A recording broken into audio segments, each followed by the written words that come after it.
Next మాట్లాడడానికి CEO of TV5 news మూర్తి గారిని రావాల్సిందిగా కోరుతున్నాము. అందరికీ నమస్కారం. ఈరోజు ఈ వేదిక నుంచి బ్రహ్మానందం గారి తల్లిదండ్రులకు నేను పాదాభివందనం చేయదలుచుకున్నాను. బ్రహ్మానందం గారు పుట్టినరోజు అనగానే ఆయనకి పుట్టుకనిచ్చిన తల్లిదండ్రులు గుర్తొస్తారు. కేవలం ఆయనకి పుట్టుకనిచ్చినందుకే కాదు, వారిద్దరూ భవిష్యత్ దర్శనం కలిగింది వాళ్ళకి. బ్రహ్మానందం అనే పేరు పెట్టినందుకు వాళ్ళకి మరోసారి నమస్కారం పెడుతున్నా. బ్రహ్మానందం అంటే ఒక వ్యక్తి, ఒక నటుడు 70 సంవత్సరాల జీవితం అని మీరు చూస్తున్నారు, నేను అలా చూడట్ల. బ్రహ్మానందం అంటే ఒక స్థితి, ఒక అనుభూతి, ఒక అద్వైత స్థితి. బ్రహ్మానందము అంటే ఎప్పటికీ నిలిచే ఆనందం. అన్ని ఆనందాలకి ఒక కారణం ఉంటుంది, ఆనందాలన్నీ ఒక కాలంతో పోతాయి. కానీ బ్రహ్మానందము అంటే బ్రహ్మ సత్యం, జగత్మిథ్య, జీవో బ్రహ్మైవ నాపరహ. ఇంకేమీ లేదు, బ్రహ్మ మాత్రమే మిగిలింది.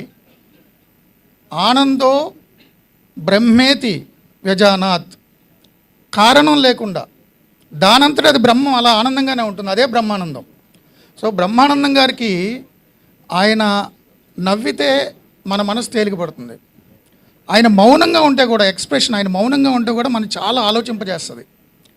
ఆయన జస్ట్ నటుడు అని మీరు అనుకుంటారు, నేను ఒక ఫిలాసఫర్ అనుకుంటా. అందరూ ఆయన కామెడీ అంటారు, నాకు ఎందుకో కామెడీ అని నచ్చదు. ఒక హ్యూమన్ బీయింగ్. మన హ్యూమన్ అంటే హ్యూమస్ అనే ఒక లాటిన్ వర్డ్ నుంచి వచ్చింది. హ్యూమస్ అంటే మట్టి.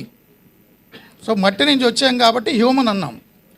అలాంటి దాన్ని హ్యూమర్ బ్రహ్మానందం గారు అంటే నాకు ఎంత ఇష్టం అంటే, మీకు తెలుసు నా గురించి, కావాలని ఎదరికెళ్ళి గొడవలు తెచ్చుకుని అదేదో శాడిజంగా ఆనందించే నాకు టెన్షన్ నుంచి మర్చిపోవాలంటే ఒక్క బ్రహ్మానందం గారు మీమ్స్ చూస్తా.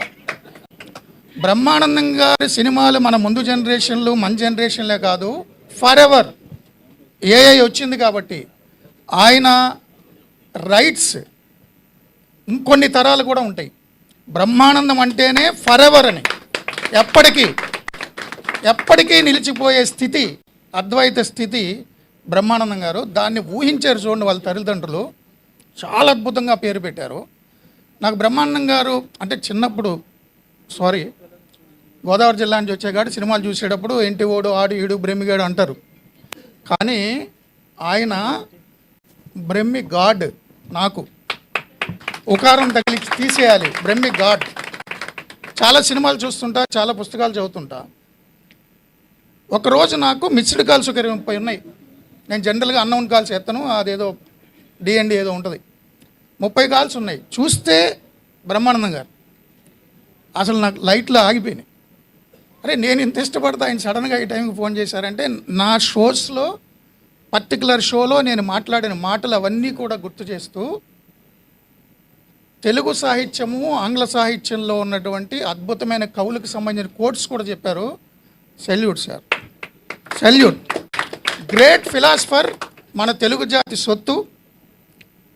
ఆయన 100 ఏళ్ళు 200 ఏళ్ళు కాదు, కాలం ఉన్నంత వరకు బ్రహ్మానందం గారు మన డిజిటల్ డివైసెస్లో ఉండి తీరుతారు. ఆయన పుస్తకం రాశారు, నేను కంప్లీట్ చదివా. నేను మీ బ్రహ్మానందం అని, మీరు మా బ్రహ్మానందమే.